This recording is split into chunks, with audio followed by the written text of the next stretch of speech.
ወደ አሜሪካ መሄድ ሳያስፈልገኝ አንድም ቀን ዶላር በአይኔ ሳላይ በገዛ አገሬ ሆኜ እንዴት መልቲ ሚሊዮነር ለመሆን እንደበቃው ታውቃላችሁ? ብዙዎች ስኬት ያለው ቦታ በመቀየር ይመስላቸዋል። እውነታው ግን ከቦታ መቀየር በበለጠ ሕይወትን የሚቀይር አንድ ምስጢር አለ። ሕይወቴን ሙሉ በሙሉ የለወጠውን ይህንን የመጽሐፍ ቅዱስ ምስጢርና አስገራሚ የእምነት ምስክርነት እስከ መጨረሻው ተከታተሉት። ስሜ አሻ ካንደፑዲ ይባላል። የምኖረው ህንድ ውስጥ ነው። አባቴ የፖለቲካ መሪ ነበር። ለወላጆቻችን 4 ልጆች ነን። በ1990 ዓመተ ምህረት አባቴ ያለምንም ምክንያት ተገደለ። ይህ የሆነው በቀላሉ የእሱን እድገትና መለወጥ መታገስ ስላልቻሉ ብቻ ነው። እናቴ የቤት እመቤት ነበረች። እንዴት ወደ ውጭ ወጥቶ ገንዘብ እንደሚገኝና ልጆቿን እንዴት እንደምታሳድግ ምንም የምታውቀው ነገር አልነበረም። ስለዚህ ከአባታችን ሞት በኋላ ሁሉም ነገር ተቀየረ። የቤተሰባችን የኢኮኖሚ አቅማችን ሁሉም ነገር ተለወጠ። ነገር ግን እግዚአብሔር ይመስገን አምላክ ከኛ ጋር ነበረ። ከእናታችንም ጎን ቆመ። እናታችን 4ታችንንም በክርስትና አስተዳደግ አሳደገችን። እኔ በቪጃያዋዳ ከተማ በኮምፒውተር ሳይንስ የማስተርስ ዲግሪን አጠናቀቅኩ። ትምህርቴን እንደጨረስኩም ሥራ ለመፈለግ ወደ ሃይደራባድ ከተማ መጣሁ። በዚያን ጊዜ ለቤተሰቤ ምንም አይነት የገቢ ምንጭ አልነበረንም። ስለዚህ እኔ ወደ ውጭ ወጥቼ የቤተሰቡ አስተዳዳሪ ሆኜ ነበር። ሙሉ ኃላፊነቱንም ተረከብኩ። ወደ ሃይደራባድ ከመምጣቴ በፊት በትምህርት ላይ ሳለሁ ጥቂት ጓደኞቼ ወደ አሜሪካ ሄደው ነበር። እኔም የነበረኝ ብቸኛው ሕልም እሱ ነበረ። ትልቅ ለመሆንና ሕይወቴን ለመለወጥ ላደርገው የምችለው ብቸኛው ነገር ወደ ውጭ አገር መሄድ፣ ወደ አሜሪካ ሄዶ ዶላር ማግኘት ነበር። ሕልሜም ምኞቴም እሱ ነበረ። በዚያ ምኞት ውስጥ ሆኜ ወደ ሃይደራባድ መጣሁ። ሥራ ለመፈለግ ጀመርኩ። ወደ ሃይደራባድ ስመጣ በእውነቱ የሶፍትዌር ሥራ ለመሥራት አስቤ ነበር። ሥራ ማግኘት አልቻልኩም። ነገር ግን ሥራ እስከማገኝ ድረስ እጄን አጣጥፌ የምቀመጥበት ጊዜ አልነበረኝም። በአስቸኳይ ማንኛውንም ሥራ መሥራት ነበረብኝ። ስለዚህ በኤስኤስኤ ባንክ ፕሮጀክት ውስጥ አነስተኛ ሥራ አግኝቼ መሥራት ጀመርኩ። አንዳንድ ጊዜ 5 ወይም 10 ሩፒ ለመቆጠብ ስል ከ2 እስከ 3 ኪሎ ሜትር ድረስ በእግሬ እጓዝ ነበር። ሁኔታዬ ያንን ይመስል ነበር።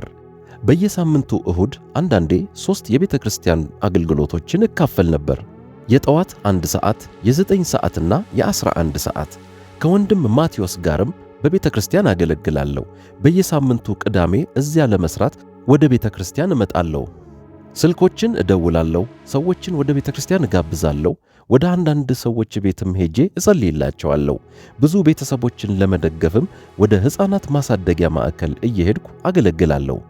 በጭንቀቴና በችግሬ መሃል እንኳ ለማዕከሉ ልጆች ጥቂት የብስኩት ፓኬቶችን ለመስጠት 50 ወይም 100 ሩፒዎችን ለይቼ አስቀምጥ ነበር። ከቤተ ክርስቲያን መቼም አልተለየሁም። ሁል ጊዜም ከቤተ ክርስቲያን ጋር ኅብረት አደርጋለሁ። በኤስኤስኤ ባንክ ፕሮጀክት ውስጥ በነበረኝ ሥራ የመጀመሪያው የደሞዝ ክፍያዬ 5000 ሩፒስ ነበር። ከዚያ 5000 ሩፒ ውስጥ ለግሌ የሚተርፈኝ በቂ ገንዘብ አልነበረኝም። ቤተሰቦቼ ገንዘብ እንድልክላቸው ይጠይቁኝ ነበር። ያንን ማድረግ ነበረብኝ። ሌላ ምንም አማራጭ አልነበረኝም። የምኖረው ሆስቴል ውስጥ ነበር። ስለዚህ የሆስቴል ክፍያዬን እከፍላለሁ። 2000 ሩፒ ወደ ቤተሰቦቼ እልካለሁ። የሚቀረኝ 1000 ሩፒ ብቻ ነው። ከዚያ 1000 ሩፒ ውስጥ 500 ሩፒውን አስራት አወጣለሁ። በ500 ሩፒ ብቻ ሙሉውን ወር እኖርበታለሁ። ማለቴ ብዙ የገንዘብ ችግሮችን አሳልፌያለሁ። ለዓመታት በዚህ ሁኔታ በገንዘብ ተቸግሬያለሁ። ነገር ግን አስራት መስጠቴን አላቆምኩም። ያንን ሥራ በትጋት ነበር የምሠራው። በኋላም ወደ አንድ ሌላ ሥራ ተቀየርኩ። በመጨረሻ ግን 25000 ሩፒ ደሞዝ ወደማገኝበት አንድ ሌላ ሥራ መጣሁ። ከአንድ ዓመት በኋላ ግን እስከ መቼ ነው በዚህ ሁኔታ የምሠራው? እድገቴ የት አለ? እስከ መቼስ ነው እንዲህ የምሆነው ብዬ አስብ ነበር። ወደ እግዚአብሔርም እጸልይ ነበር። አምላኬ ሆይ መድረሻዬ የት ነው? ወዴትስ ነው መሄድ ያለብኝ ብዬ ጠየቅኩት። እነዚህን ሁሉ ነገሮች እያሰብኩ ሳለ በአሜሪካ ካለ አንድ ሰው ስልክ ተደወለልኝ። ያ ሰው የሥራ ዕድል አቀረበልኝ። አዲስ ኩባንያ ለመጀመር እያቀደ ነበርና የሥራ ዕድል ሰጠኝ። ያውም ቀድሞ አገኝ ከነበረው ደሞዝ እጥፍ በሆነ ክፍያ። በወር 60,000 ሩፒ ደሞዝ አቀረበልኝ። ፈቃዱን ለማወቅ ወደ እግዚአብሔር ጸለይኩ። ኩባንያውን ከመቀላቀሌ በፊት እግዚአብሔርን ለጥቂት ወራት በትዕግሥት ጠበቅኩት።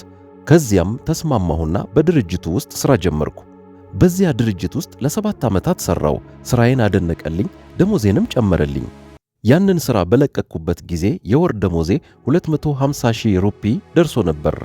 ከለመድኩት ምቾት ወይም ኮምፎርት ዞን ወጣው። ያለምንም የመስሪያ ካፒታል፣ ያለምንም ግብዓት ባጠራቀምኳት ጥቂት ገንዘብ የራሴን ንግድ ጀመርኩ። ማንም ከኔ ጋር አልነበረም። ማንም የደገፈኝ የለም። ማንም አብሮኝ የመጣ የለም። በቃ በእግዚአብሔር ላይ ባለኝ እምነት ብቻ የራሴን ንግድ ጀመርኩ። ታዲያ ቀስ በቀስ ማደግ ጀመረ። መጀመሪያ ላይ ከ6 እስከ 7 ወራት ተቸግሬ ነበር።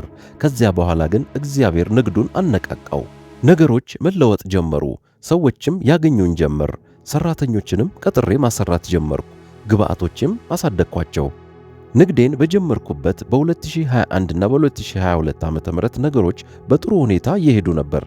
ነገር ግን ወደ 2023 ስንመጣ በንግዴ ላይ ትልልቅ ተግዳሮቶች መጡ። ምክንያቱም በመላው አገሪቱ የኢኮኖሚ ቀውስ ተከስቶ ነበር። ገበያው በከፍተኛ ሁኔታ ቀነሰ። በወር 120,000 የነበረው ገበዬ በ50% ቀነሰ። 50% የሚሆኑ ደንበኞቼና ፕሮጀክቶቼ ጠፉ። እንዴት እንደተረፍኩ አላውቅም። ያንን ያስተዳደረውና ያስመለጠኝ እግዚአብሔር ብቻ ነው። በኢኮኖሚ ቀውሱ ወቅት ወደ 17 የሚጠጉ ኩባንያዎች ተዘግተዋል። ነገር ግን በገበያ ውስጥ እንድቆይና በዚያ የኢኮኖሚ ድቀት ጊዜ እንድተርፍ የረዳኝ የእግዚአብሔር እጅ ብቻ ነው። ያ የኢኮኖሚ ቀውስ ለምን እንደተፈጠረ ባይገባኝም እግዚአብሔር ግን ከጎኔ እንደሆነ አውቅ ነበር። ጸሎቴ እና በእግዚአብሔር ላይ ያለኝ እምነት አልተቀየረም። በዚያ በችግር ጊዜ፣ በኢኮኖሚ ድቀቱ ወቅት፣ በንግዴ ላይ መጥፎ ነገር በነበረበት ጊዜ ያደረግኩት ሌላኛው ነገር ትዕግስት ነበር። እግዚአብሔርን በትዕግስት መጠበቅ፣ የሱን ጊዜ መጠበቅ፣ በእርሱ ማመን ብቻ። እምነት እና ትዕግስት፣ እነዚህ ሁለቱ በሕይወቴ ውስጥ ሰርተዋል። ትዕግስት እኔ ካደረግኳቸው ነገሮች ሁሉ ትልቁ ነገር ነው። ወደ 2025 ዓመተ ምህረት ስንመጣ ታላቅ ለውጥ ሆነ። የኢኮኖሚ ቀውሱ አሁንም ቀጥሎ ነበር፣ ነገር ግን በእኔ ላይ አልሰራም። ሥራዬ ዳግም በጥሩ ሁኔታ መንቀሳቀስ ጀመረ። ይልቁንም ተጨማሪ ሠራተኞችን ቀጠርኩ፣ በርካታ ግብዓቶችንም ጨመርኩ። ፕሮጀክቶችም ወደ ኩባንያዬ መምጣት ጀመሩ። አሁን ትልቅ ድርጅት ሆኗል። በተማሪነቴ ወቅት ዶላር ለማግኘት ወደ አሜሪካ መሄድ አለብኝ ብዬ አስብ ነበር። ነገር ግን አንድ ቀን ፓስተር ራጅ በረከታችሁ ያለው በምትኖሩበት ምድር ላይ አይደለም፣ በረከታችሁ ያለው በአገሪቱ ውስጥ አይደለም፣ በረከታችሁ ያለው በእግዚአብሔር ውስጥ ነው ብሎ ሰበከ። ያንን ቃል ስሰማ ለኔ በእውነት አዲስ ነበር። ያ ቃል በልቤና በነፍሴ ውስጥ ስር ሰደደ። እኔም አምላኬ ሆይ ዶላር ለማግኘት ወደ ውጭ አገር መሄድ ምኞቴ ነበር። አሁን ግን ፓስተሩ እንዳለው በረከቴ በአገሪቱ ውስጥ እንዳልሆነ በአንተ ውስጥ እንደሆነ አምናለሁ ብዬ ማሰብ ጀመርኩ። ሥራዬን በምሠራበት ጊዜ ሁሉ እንግዲያውስ እግዚአብሔር ሆይ እንድኖር በፈቀድከው ስፍራ ሁሉ መንገዱን አሳየኝ እያልኩ ነበር የምጸልየው። እናም ዛሬ በኩባንያዬ ውስጥ ያሉኝ ሠራተኞች 30 አባላት ደርሰዋል። ለኩባንያዬ እየሠሩ ይገኛሉ። ካፒታሌ ደግሞ $400,000 ደርሷል። ወደ አሜሪካ አንድም ጊዜ እንኳን አልሄድኩም። አሜሪካን አንድ ጊዜ እንኳን አላየኋትም። ነገር ግን ዛሬ ወደ አሜሪካ ሳልሄድ ዶላሮች ወደ እኔ ወደ ትውልድ አገሬ ወደ መኖሪያ ቦታዬ የመጡ ነው። ይህ ሁሉ የሆነው በሕይወቴ ላይ ካለው ከእግዚአብሔር ሞገስ የተነሳ ብቻ ነው። ወደ ቃሉ ስንመጣ ቃሉን መታዘዝ፣ አስራትን ማውጣትና የእምነት መርሆችን በዚህ ቤተ ክርስቲያን ውስጥ የሚሰበከውን ቃል ሁሉ እዚህ ነው የተማርኩት። ያንን ቃል በሕይወቴ ውስጥ እንዴት ተግባራዊ ማድረግ እንደምችል ተምሬያለሁ። በዚች ቤተ ክርስቲያን ውስጥ በመንፈሳዊ ሕይወቴ አድጌያለሁ። ሁል ጊዜ እዚህ የሚሰበከውን ቃል ማስታወሻ ይዛለሁ። ያንን ቃል አሰላስላለሁ። ያንኑ ቃል እለማመደውና በሕይወቴ ውስጥ ተግባራዊ አደርገዋለሁ። እናም ሁል ጊዜ በእግዚአብሔር ብቻ በማመን ከለመድኩት የማያንጽ ነገር ግን ለሥጋ ምቾት ካለው ነገር ሁሉ እወጣለሁ፣ በእምነትም እራመዳለሁ። በንግዱ ዓለም ውስጥ ለተቀናቃኞቼ ኩባንያዎች ከባድ ፉክክርና ውድድር እየሰጠዋቸው ነው። አሁን ሁሉም በጌታ ያለኝን አቅም ያውቃሉ። ተፎካካሪዎቼ ኩባንያዎች ሁሉ ትልልቅ ሚሊዮነሮች ናቸው። የሚሰሩትም አሜሪካን ጨምሮ ከውጭ አገራት ነው። ከትልልቅ ድርጅቶች ጋር ተፎካካሪ ልሆን የቻልኩት ህንድ ውስጥ ተቀምጬ በእግዚአብሔርና በቃሉ እርዳታ ብቻ እንዲህ አይነት ትልቅ ንግድ እያካሄድኩ ስለሆነ ነው። የእግዚአብሔር ሞገስና ቃሉን በተግባር መተርጎም በየትኛውም ቦታና ሁኔታ ውስጥ ስኬታማ ያደርጋል ብላችሁ ካመናችሁ እግዚአብሔር ይችላል ብላችሁ ኮሜንት አድርጉ። ይህ ምስክርነት እምነታችሁን ካነቃቃውና ብርታት ከሆናችሁ ቪዲዮውን ላይክ ማድረግ አትርሱ። ለሌሎች በረከት ይሆን ዘንድ ሼር አድርጉት። እንዲህ ያሉ ሕይወት የሚቀይሩ መንፈሳዊ መልእክቶችና ምስክርነቶች እንዲደርሷችሁ ሱፐርናቹራል ቻናልን ሰብስክራይብ አድርጉ። እግዚአብሔር ይባርካችሁ።